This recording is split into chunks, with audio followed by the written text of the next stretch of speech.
Pinatamaan ni Jimmy Butler si Pat Riley sa kanyang IG account. Mukhang ang naging reason talaga ni Butler kaya gusto niyang umalis ng Miami ay yung naging statement ni Pat Riley nung nakaraang 2024 regarding to sa pangtotroll ni Butler sa Knicks at sa Celtics. Sinabi ni Jimmy Butler sa isang video dapat kino-compliment ng mga boss yung kanilang mga empleyado. Yung video na yung kinuhanan ni Butler sa kanyang coffee shop dahil nag-iintay na lang din siyang matrade paalis ng Miami.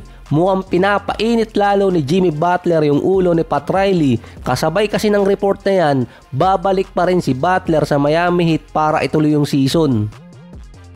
Wala kasing trade package na nagugustuhan si Pat Riley dahil siya pa rin naman ang may last call ng trade dito sa Miami kahit meron pa silang GM. Bukod sa team president si Pat Riley, minority owner din siya ng Miami. Nasa 2 or 3 games pang mawawala si Jimmy Butler bago matapos yung kanyang suspension at bago rin siya makabalik ulit sa Miami Heat. Ang tanong doon kung gusto pa rin ba niyang bumalik, mukhang nagpaparinig na rin kasi siya sa kanyang boss. Wala pa rin kasi naman team ang official na nagbibigay ng package para kay Butler. Suns pa rin yung dinidikit sa kanya. Ang rumors pa doon, willing bigyan si Butler ng $121 million na contract extension.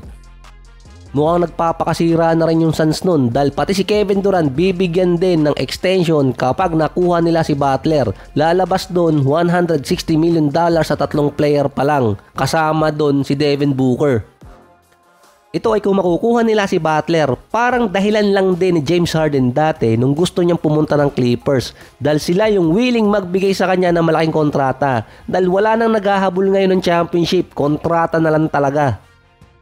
Hindi pa rin iwi-waive ni Bradley Beal ang kanyang no trade clause dahil malinaw lang din naman ang dahilan nun, posible siyang mapunta sa team na doon matatapos ang karir niya. Meron siyang history under kay John Wall. Una, hindi siya nabigyan ng malaking kontrata dahil kasama niya si John Wall.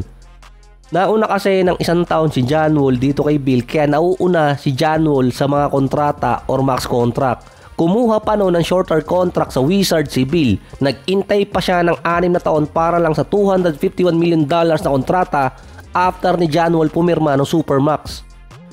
Nakuha ni Bradley Beal yung Supermax contract after matrade paalis ni John Wall kapalit ni Russell Westbrook at naalis din naman si Russ sa Wizards nung matrade siya sa Lakers. Si Bill na ang nakalinya talaga nung sa kontrata. Ang nakakapagtaka doon bakit siya binigyan ng Wizards ng no trade clause at bigla lang din winave ni Bill yung NTC niya para matrade sa Suns.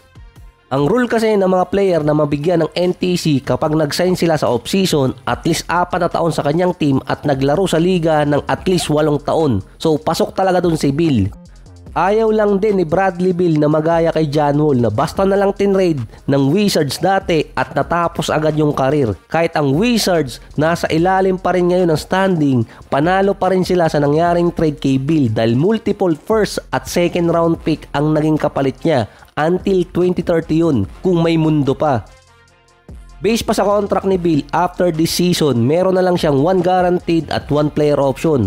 Makakapamili siya ng team kung saan niya gustong ma-trade dahil sa NTC. Ang Miami, hindi naman sila nagba-buyout ng player basta-basta. Si Bill magiging candidate sa buyout kapag pumasok yung next year.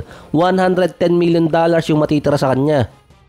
Yung ganong kalaking kontrata na babuyout na ng mga team yun, katulad na nangyari dati kay Kemba Walker. Si Carmelo Anthony noong 2018, winave din niya ulit ng 2 beses yung kanyang NTC para matrade sa Hawks na agad naman siyang binayout. Doon din nagsimulang bumagsak ang kanyang karir na unti-unti siyang nawala sa NBA noon kahit huli pa siyang nakapaglaro noong 2022.